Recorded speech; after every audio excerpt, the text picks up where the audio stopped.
Coming up on this week's edition of the Met Report, MSU Denver gets a new website that not many students are happy about.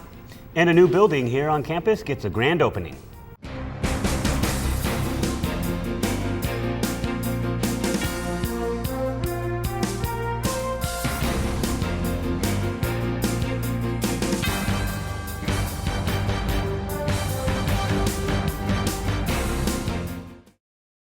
Welcome back to this week's edition of the Met Report. I'm Lieka Bryant. And I'm Ace Apayda.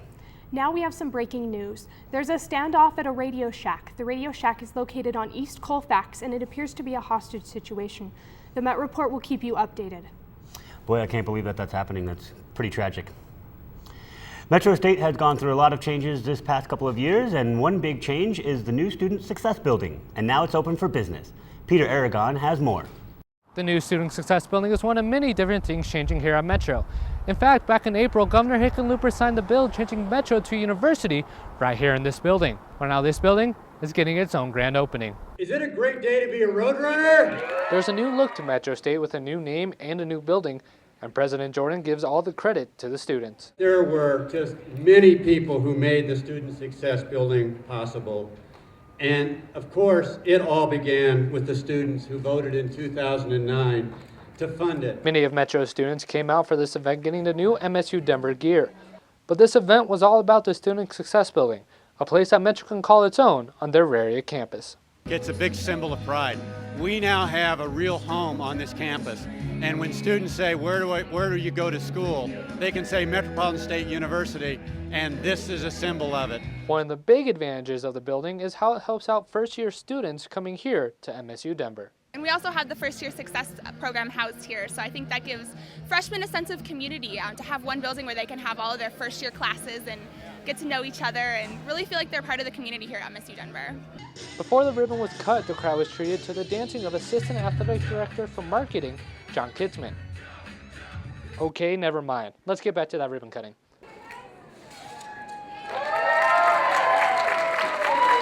New name, new Student Success Building, and a new hotel. Metropolitan State University of Denver is definitely rising. For the Met Report, Peter Aragon. MSU Denver Financial Aid Department made some changes this fall semester. Financial aid loan disbursements are now being sent out at 2 different times during the semester instead of 1. For the fall semester, the payments were sent out on August 10th and September 6th. Spring semester disbursements will be on January 12th and February 7th. Non-resident students who have not made payment options with the Office of Bursars may be dropped from their courses and be responsible for all charges and fees. The Met Report went around campus asking for students' thoughts and opinions on the recent changes. Pretty fast here. I haven't had any problems at all, but then again, I really haven't had to deal with much. Very disappointed in Metro, and I probably would say this is probably my last day here. Process, it's a headache. I mean, you got a lot of stuff you got to go through to get it all in. With all the changes Metro State has gone through over the past 2 months, it should come to no surprise that our school opted for new and improved IT servers. Marigan Mizani has the full story. Metro State University of Denver recently went through a name change. The changing of the name prompted Metro State to implement 3 new IT servers to accommodate its students. And although most think the changes are for the better, some students seem to be aggravated with the new IT servers. The fact that the semester started and I had to switch my schedule around, and even my head of department couldn't get it done on time because ConnectU was being so frustrating. The new IT servers have been difficult to deal with for some students. The new email system was hard to get used to. I wasn't getting emails that I was supposed to. Teachers weren't getting emails either. Most Metro State students have been affected by the change, mainly in regards to class schedule or financial aid. When I was getting my schedule changed, my head of department had a big problem getting a hold of people in the tech department to get this problem fixed because all of their printers were even down that day. So not only could I not get my schedule fixed, I couldn't even get my CAP report printed. The IT department could not be reached for comments with regards to this issue as they are working to solve these problems. Auraria Campus Director Jeff Green said that all outstanding IT issues must and should be resolved within the next 2 weeks. For the Met Report, Marigan Mizani. There's good news for MSU Denver students who may find themselves tight on money. The MSU Denver Food Bank is available to help currently enrolled students with free food. The food bank is located within the Tivoli in room 145A. Simply bring your student ID and fill out the registration form to be eligible. One of the great things about college life is the large number of activities that students can be involved in. Here at MSU Denver, one of those is the Runners Program sponsored by Student Government Assembly.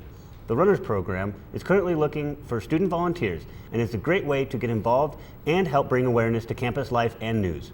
Being a rowdy runner can earn you scholarships and even prizes if you are interested. Join the Metro Runners and email them at metrostaterunners@msudenver.edu or stop by Tivoli Room 307. This week, reporter Simone D'Alba brings us a story about the Denver Needle Exchange.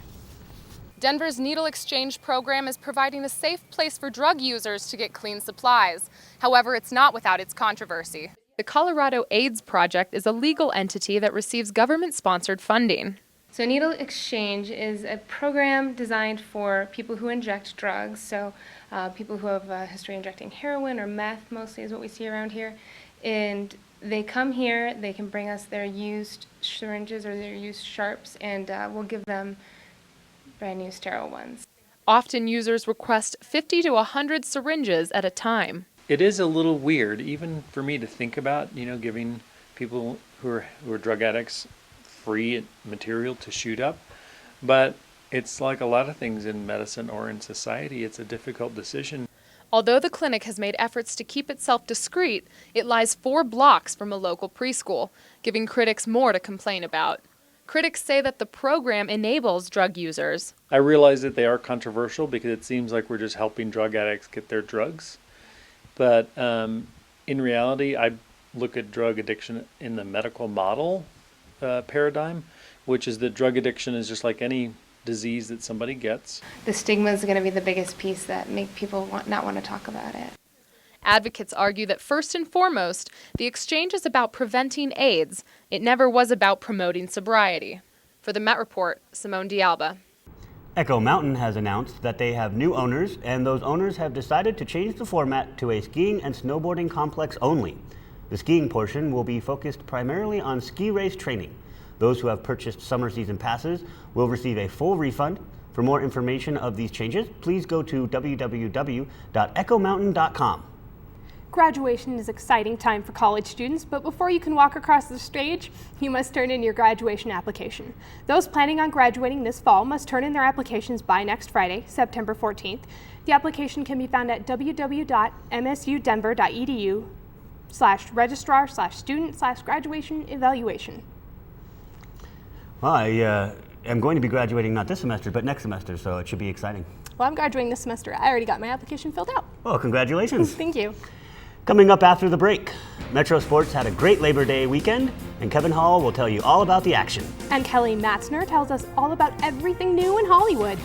And the GOP wraps up the national convention.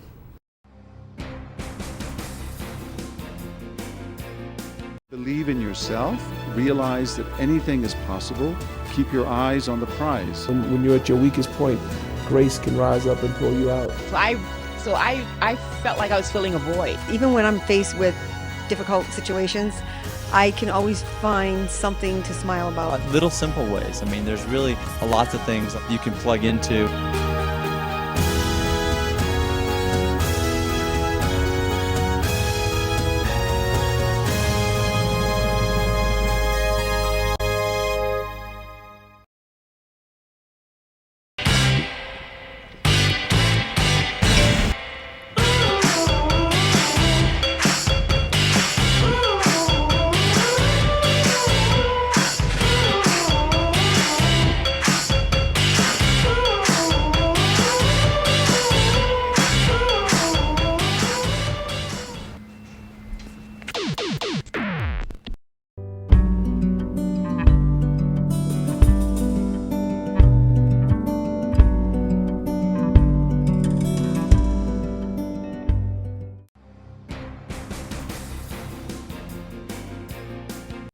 Early Wednesday morning, Costa Rica was hit by a 7.6 magnitude earthquake.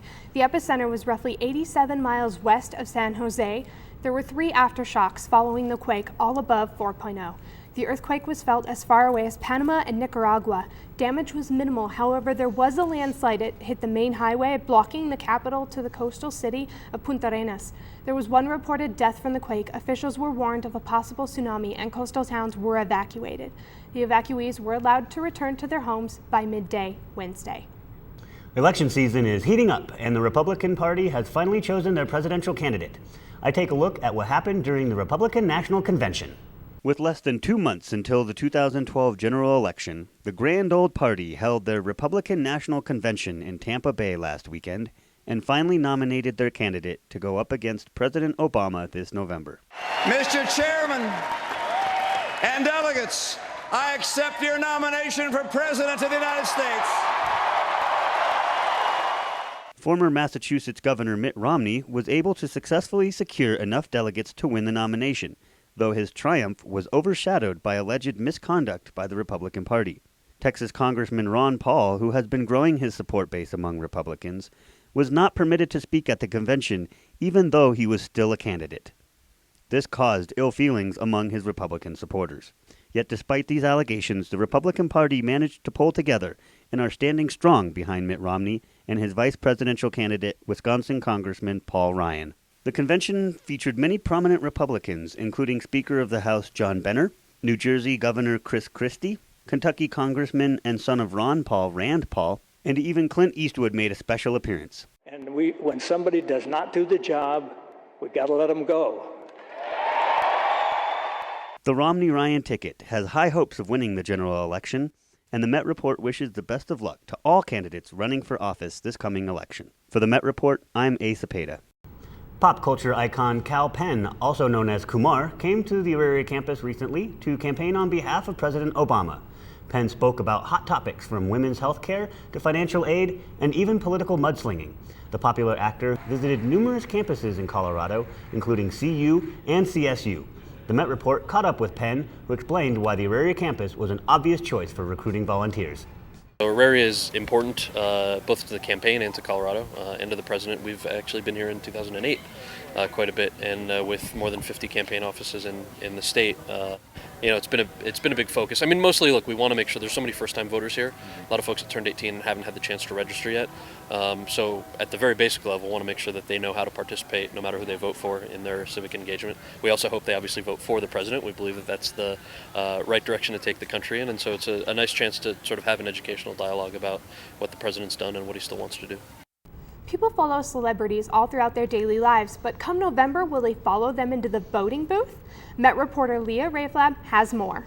With the upcoming presidential elections, the candidates are doing everything in their power to gain every vote they possibly can.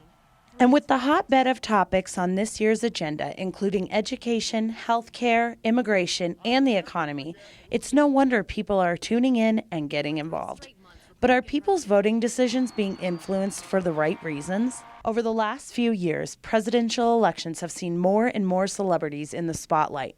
Whether it's making speeches, voicing their opinions, or combining their political views within their work, celebrities have certainly made their way into the political realm. So does this create more involvement from the public, or can it be detrimental to the way in which people decide to vote? There's not a lot of evidence. It's just that celebrities actually do sway voters' opinion. What we do know is that public opinion leaders, fairly well-known, well-respected individuals can have influences on people's perceptions of the candidates. It mostly happens when we have relatively low information elections, that is, that voters don't know a lot about the candidates. Whether they are a hot trend or they are here to stay is a question only to be answered in the upcoming years. For the Met Report, I'm Leah Raflab. On Wednesday, a campaign was started in order to encourage almost 1 million people living in Colorado to register to vote. Advertisements will appear in print, radio, and television and will run through October 9th, the last day to register to vote.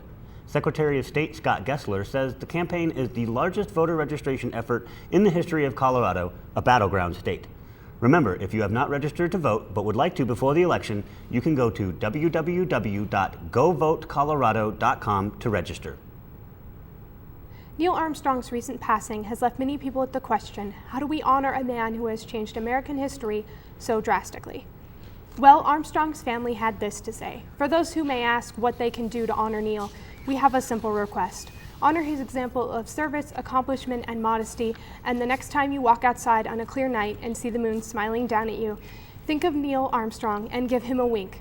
The hashtag #WinkAtTheMoon started on Twitter shortly after. People have been sending in tweets and photos of the moon since. Superstar cyclist Lance Armstrong is one of the most decorated cyclists of all time, but unfortunately, that all changed this summer. Lance is one of the greatest cyclists in history, winning the Tour de France 7 consecutive times after surviving testicular cancer. In June of this year, the United States Anti-Doping Agency began an investigation into accusations that Armstrong used performance-enhancing drugs throughout his career. Armstrong fought those accusations, claiming his innocence. However, on August 20th, he decided to stop that fight. Days later, the ADA made an announcement saying Armstrong has received a lifetime ban from cycling and will be stripped of all his Tour de France titles. No pinching, only punching, is what workers of a daycare told 2 toddlers in Dover, Delaware. Hands of Our Future Daycare had 3 employees arrested for holding a fight club with 3-year-old children as its participants. The Dover police stepped in when they found a video of one of these fights. The 3 adults were charged with reckless endangerment, endangering the welfare of a child, conspiracy, as well as assault. The video has not been released by the Dover Police Department, and the daycare's license has been suspended pending a hearing. MSU Denver is proud to connect students, faculty, and staff with fascinating opportunities to make a difference. The 2012 Susan G. Komen Race for the Cure is a great way to show our community involvement.